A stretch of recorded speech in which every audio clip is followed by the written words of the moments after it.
Dans ce vidéo du chapitre 31 de mes notes de cours, on va malheureusement résoudre une dernière situation dans la section 1.14 de Séguin sur le mouvement d'une particule dans un champ électrique uniforme.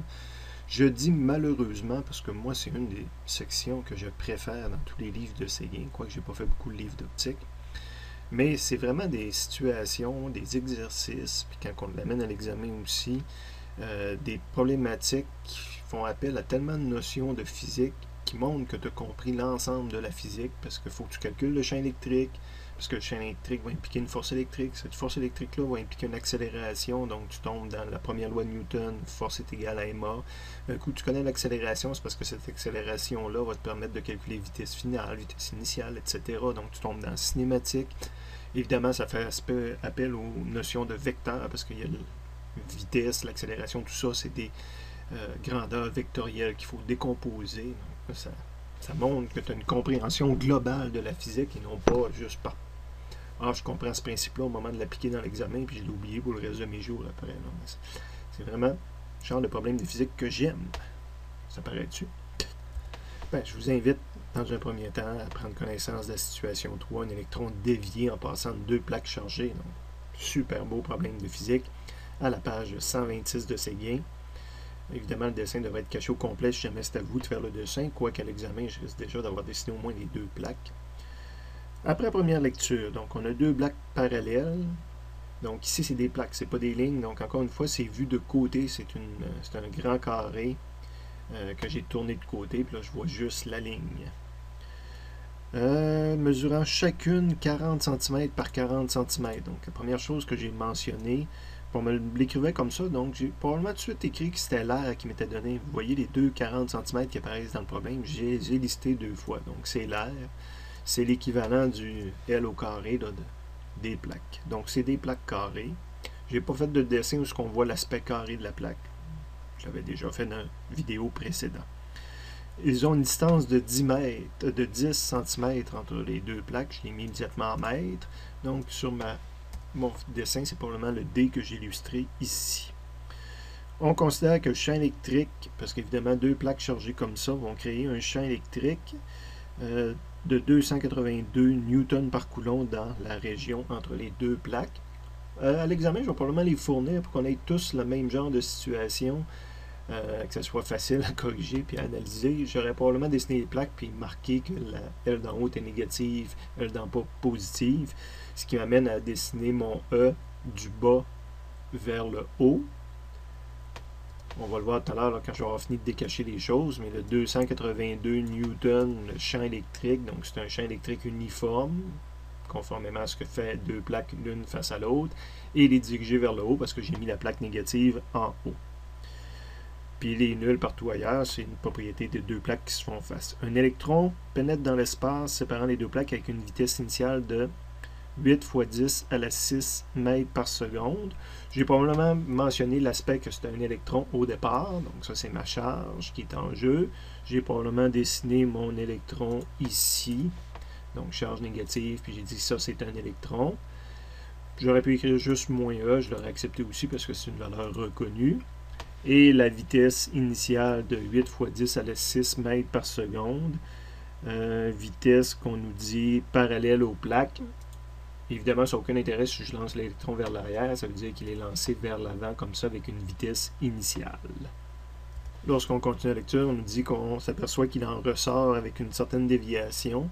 Évidemment, il va être dévié vers le bas, il va être repoussé par la plaque d'en haut et attiré vers la plaque d'en bas, mais il ressort des plaques. Donc, mon pointillé, ma trajectoire, là, il ne vient pas frapper la plaque d'en bas, il arrive à ressortir. Puis, on désire déterminer la vitesse à ce moment-là. Donc, j'ai probablement dessiné un grand vecteur vitesse ici. Ça, c'est ma particule à la fin au moment où elle ressort des plaques. Puis, un vecteur vitesse qui est comme ça. D'après moi, il va avoir gagné de la vitesse parce que la plaque le repousse en haut puis la tire en bas, ça lui fait gagner de la vitesse. Donc, en termes de module, ce vecteur-là va être plus grand que le vecteur initialement. Donc, à date, sur mon dessin, ce que je devrais ajouter par rapport à mes variables qui sont listées là, ben le A, j'ai rien mis encore. Surtout, je ne le montre pas clairement. Il faudrait que je monte une plaque de face, mais j'ai quand même écrit A sur les plaques.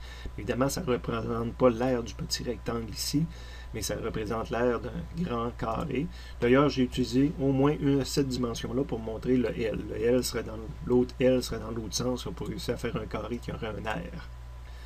Le D était montré. Le E, ben, j'avais commencé à le dessiner tantôt, puis on le voit plus clairement qui monte vers le haut, puis je l'identifiais quelque part. Le Q de ma particule est montré. La vitesse initiale est montrée. L'inconnu recherché, la phrase finale, c'était vitesse finale, puis il était montré.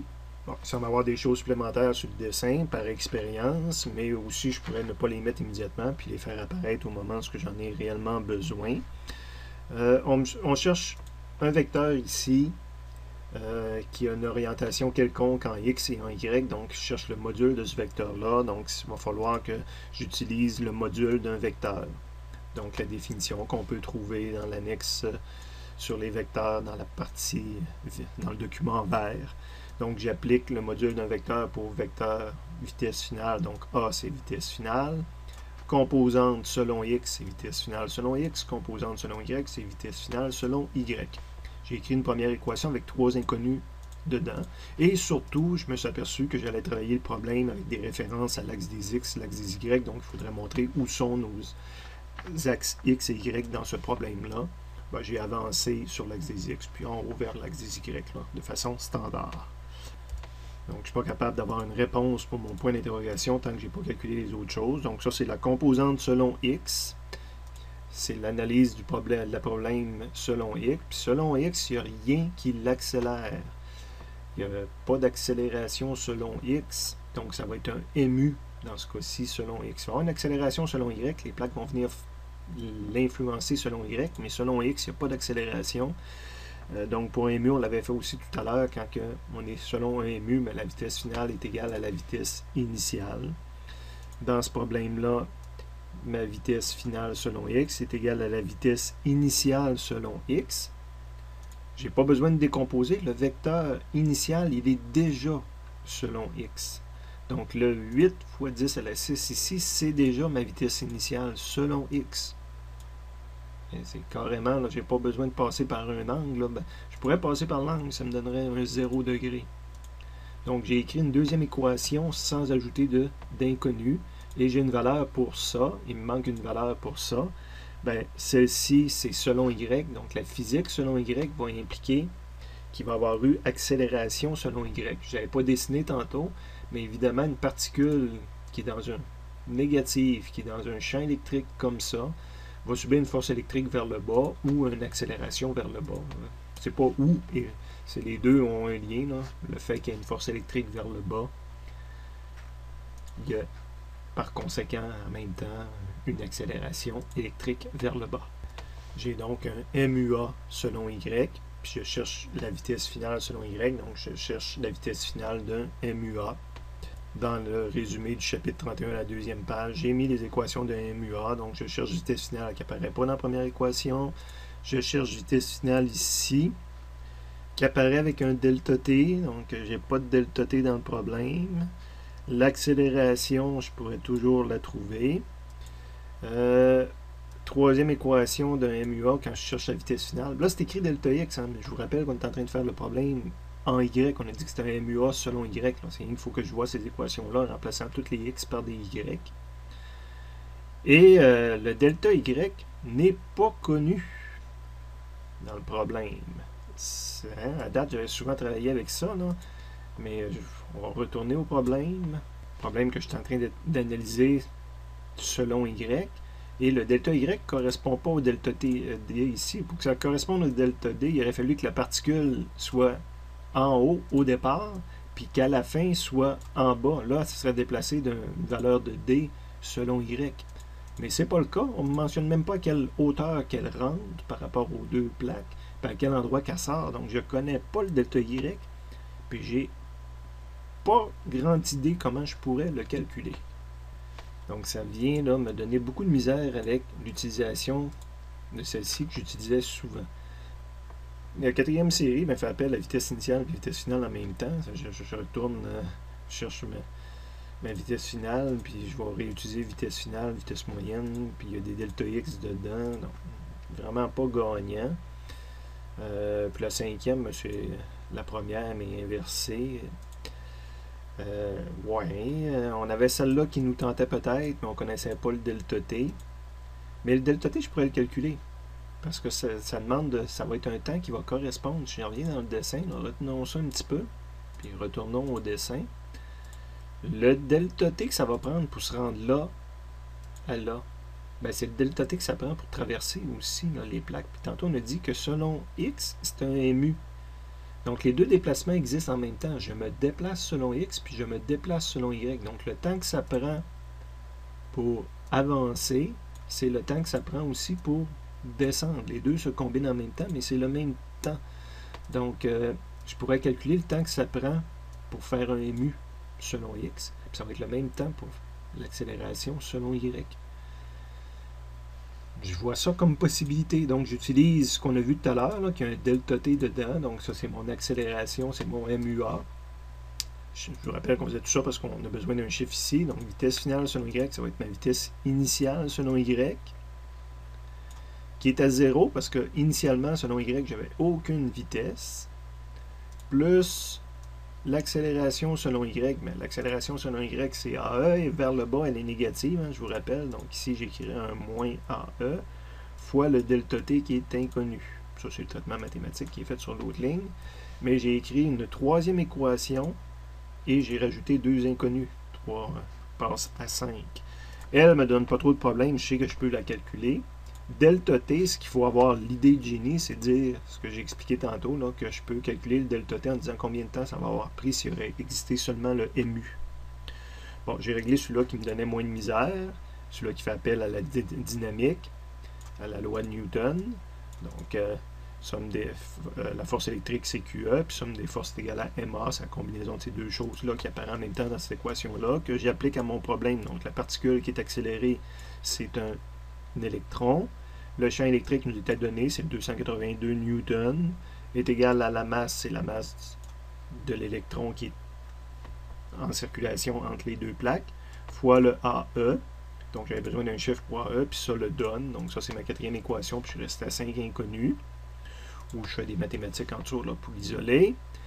Donc le AE est réglé, il reste le delta t, mais là le delta t, j'utilise une équation de MU, qu'on avait aussi dans le chapitre 31, là, les rappels. Donc, je rappelais le MUA, mais le MU, je peux calculer du delta t avec un MU. Donc, les équations qui sont ici, puis le delta x est connu, c'est la longueur des plaques. Donc, c'est celle-ci que je vais utiliser. De retour à mon problème, donc le delta t qui me donnait de la misère dans l'autre sens, puis que j'ai besoin dans l'autre sens, ben c'est le même delta t que pour le déplacement selon x. Donc le déplacement selon x, c'est notre 30, pas 30, mais la longueur de la plaque, il va se déplacer tout ça selon x. Donc c'est notre L de 40 cm. La vitesse selon x, ben, c'est la vitesse que j'avais au départ, puis que selon x ne change pas. La composante selon x n'est pas accélérée. Donc, c'est mon 8 fois 10 à la 6 que j'avais initialement, fois delta t. Donc, je viens d'écrire une cinquième équation, puis elle permet d'obtenir le delta t. Donc, j'ai un chiffre pour delta t, j'ai un chiffre pour ça. Par conséquent, j'ai un chiffre pour ça. J'avais déjà un chiffre pour ça, j'ai deux chiffres pour ça, j'ai un chiffre. Donc, mathématiquement, d'un point de vue physique, il est fini, puis il reste juste des mathématiques à faire dedans. Que je fais en manipulant les équations, un peu comme je viens de le montrer, là, les manipulations que j'aurais eu à faire, ou que je demande à une calculatrice de faire pour moi. Et si j'analyse par hasard toutes les réponses, les calculs intermédiaires et les réponses qui me sont fournies par la calculatrice, le delta t est extrêmement court, on traverse ça une fraction de seconde, 5 fois 10 à la moins 8 secondes. L'accélération qui est impliquée est extrêmement grande. C'est pour ça, entre autres, qu'on dit que l'EFG serait négligé, tout ce qui est lié à la gravitation là, est négligeable par rapport à l'ordre de grandeur qu'on a ici. La vitesse finale selon Y, en ayant bien écrit mes équations, me donne une valeur négative, ce qui est normal. Vitesse finale telle vers le bas. Vecteur tel du G vers le bas, donc la composante Y est négative. La composante selon X n'a pas changé. On recompose. Ça nous donne une grandeur légèrement plus grande que ce que j'avais initialement. Donc tout semble cohérent.